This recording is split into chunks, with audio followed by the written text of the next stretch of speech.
Okay. Well, obviously not the way we wanted to finish up the season, and it's never easy. Kids played their tails off, didn't give up at all. I think when most people thought, with the third string quarterback, we weren't gonna be able to take it down the field, we did.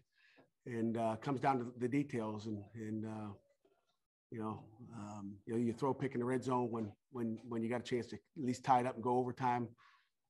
You just got to protect the ball, make better decisions. But it hurt obviously when Nick Patty went down, and had a nice touchdown, scramble for a touchdown. But just not the way you wanted your seniors to go out. So I'll open it up for questions. We'll go ahead first to Christopher Carter. Pat, can you talk about what all went into the preparation for Davis? You go in the week, you guys talked a lot about how Nick was making a lot of things seamless, but I imagine there had to be a lot of preparation to put into Nick and not as much time to put into Davis. How did you think he responded to that challenge? He did about as good as he could. Obviously, he got the 2 reps, and he got probably, I would say, 80% of the 2 reps. And you always got to prepare for the next guy too. So Joey Yellen got reps as well. It's hard. It's hard when you're preparing to have a backup that hadn't had a start. And I don't know how many, someone said 840 days since he started a game and played a bunch of reps. So it obviously hurt when he went down, and our kids hung in there. And we got a chance to win the ball game with a minute to go in the game, or at least tie the ball game. We were just on the field too long defensively. We lost time possession by over 10 minutes. I think it was just a 16-play drive. I think they had a 16-play to 13-yard play drive to get those last 2 touchdowns, which hurt. You hope your defense is going to stop them, but we just weren't fresh enough and didn't make enough plays on defense to get off the field. So it's what it is. Please raise your hand if you have a question. We'll go to Dan Tortora next. Coach, just what you can say about Davis Bevel, just what he was able to do. I mean, looking at a third string quarterback who was able to lead you all the way down and get you in field goal range, and had completed all his passes up until that interception there on that drive. Just what he's done in this game to showcase what he can be. Yeah, I mean, we didn't do a great job protecting him, in the third quarter, I don't think. We'll go back and look what happened there. So I wasn't happy, obviously, with the protection, what our O-line did. Until you watch the tape, you really don't know. But Davis did a great job. I mean, as good as you expect a third-team quarterback to do. Wasn't good enough to win the football game, but all our guys hung in there and played their tails off for him, and we just didn't make enough plays in all phases. So it doesn't ever lie with one guy or one quarterback. You need guys around you playing better. We didn't get that done today. Go ahead, Johnny McGonigal. Yeah, Pat, how big of a loss was it losing Izzy as well in the running game when you have a backup in Nick and then, a third stringer in Davis to be able to hopefully lean on a running game? Yeah, we got, definitely banged up, and, Izzy was obviously a big part of the game plan. He's fast, he's physical, he's the starter, and, that didn't help us either. But again, Vince has had a ton of reps, and so has Rodney. So that's why you work them all year round. You never know when you're going to be down to one guy or 2 guys. So, that wasn't the factor. But obviously you'd like to see Izzy be able to finish the game. We'll go to Chris Solari, followed by Alan Cole. Hey, Pat, I'm wondering what you saw in that fourth quarter from Peyton Thorne and Jaden Reed in particular, and the plays those guys made in the passing game. They made plays and they converted, I think, 50% of third down, which is usually not us. We'll go back and look at the coverage, and maybe an exhausted secondary. I don't know. We'll look at it, but we didn't make enough plays back there. Obviously, not having Damari Mathis, it was a factor. I mean, he's your starting corner. He's your best corner. That was also a factor. So some younger guys were out there, and again, we'll look at it.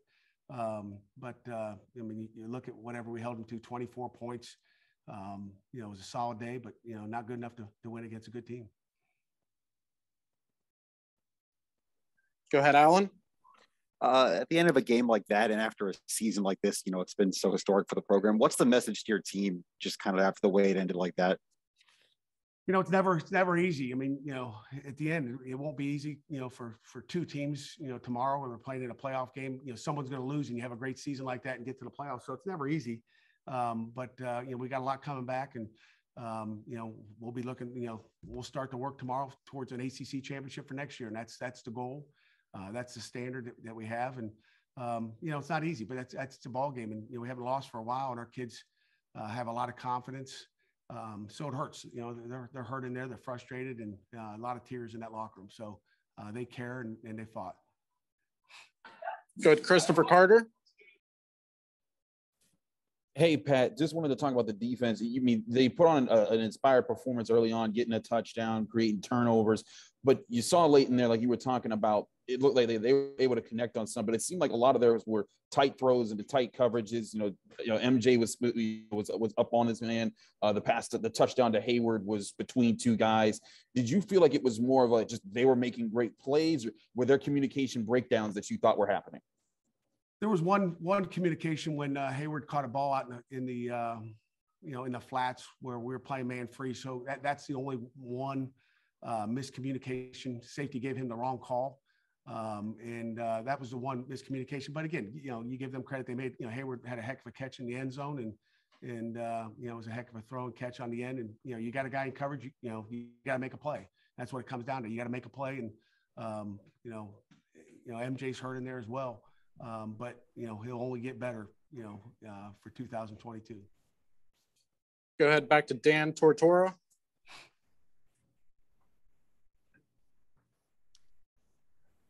Coach, just what you can say, you made mention on the way to, fighting for another ACC championship. You've had 2 shots at the ACC championship in the last few seasons and got your first for Pittsburgh this year. Just what you can say about where this team is, where the state of the program is, that you're vying for ACC championships and you were able to reel one in this year. Yeah, Dan. I mean, like I said to the team afterwards, I'd love every one of those guys in there. They fought their tails off. I'd go to war with them any day. There's never been any quit. And, that's the plan. It takes years to get what we got, and we got a championship. Now we got to try for a repeat. So we got a good football team. We got a lot of guys coming back, and we'll just work on the next. Jerry DePaula, go ahead. Pat, could you share with us the nature of Nick's injury? Yeah, I guess the season's over. Broke a collarbone, and which is our 3rd one this year. Just freak accident, I guess. I mean, it's what happens when you hit the ground a little bit odd. So he'll get that fixed tomorrow, and he wanted to go back and play, and it was like, our doctors weren't going to let that happen. He's going to have surgery then? Yes, Jerry. I'll give that to you at the end, Mr. Injury. Chris Peak. You talked about some of the younger players, maybe some guys you got to look at. Deion Hayes had, I think, 3 tackles for loss in this game. Seemed pretty active, and maybe the most playing time he's gotten all season. What'd you think of what you saw to him? Deion did a nice job. Deslin didn't play, obviously. You guys saw that. And then, he got injured during the week in bowl practice down here. He's okay, but, just was risky to put him out there. So, just being safe. And, I know he was disappointed, but when you look at, that's why Deion got more plays, and Deion's going to be an outstanding player for us. He's only going to keep getting better. He's smart, he's athletic, and there's a lot of good football for Deion Hayes in the future. I don't see any other hands raised. Do we have any final questions for Coach? Looks like Alan. Go ahead, Alan Cole and Dan Tortora. When you have an injury like the one Nick suffered, especially so early in the game, how does that kind of change the environment on the sideline when you're in the middle of that and you've put so much preparation into him? Does it change the mood when it's that early in the game, or is it still just kind of plugging away? Yeah, I think our kids plugged away. I mean, I don't think they bat an eye. We just didn't get things going. And again, it's tough. It's not easy. But our kids battled. I mean, you look at playing with the 3rd string quarterback, and we took him to the end. And you would love to see what would happen if Nick would have played that whole game, but it's not easy.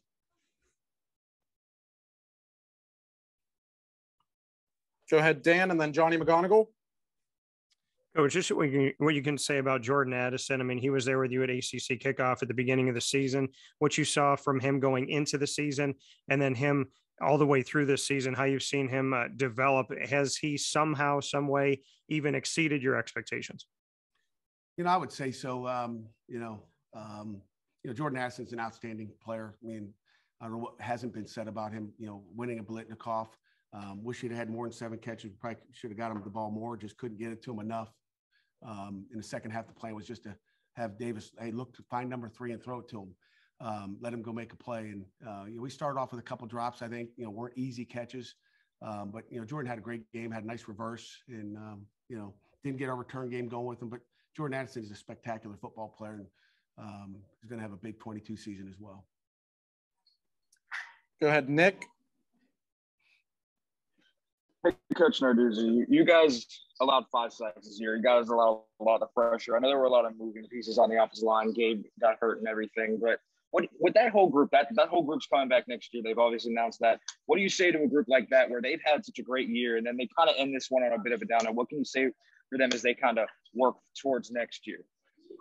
You know what? Grab probably every one of those guys, and they're disappointed. I don't think they played as good as they needed to, and we'll look at the tape and find out what happened, where it was. But there was a lot of just 4-man pressure. It wasn't a lot of blitzing going on. I don't think a lot of those were 4-man pressures, and we just didn't execute well enough.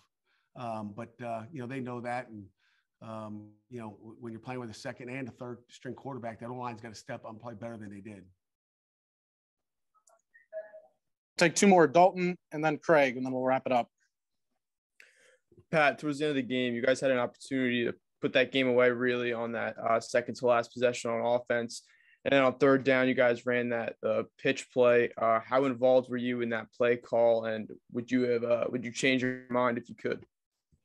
We can all second guess. It was a check based on, what they were giving us. We could have checked and ran a power play. We flipped what we call flip it out there. And, they played it well. We didn't execute it good enough. And, what are you going to do? And again, Craig, I'm not involved in play calls. I don't go second guess, and I don't second guess a play caller. I don't, that's not me.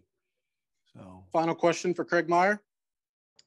Hey, Pat, there's a report out that Texas is set to hire Brennan Marion. I don't know if as a coach, I was curious if you've been informed of any decision on his part. No, I haven't. I was focused on, this football team and the guys that want to be with us. When you have good coaches, people are going to come after them, and guys have decisions to make, and whatever he wants to do, I'm good. We'll be fine.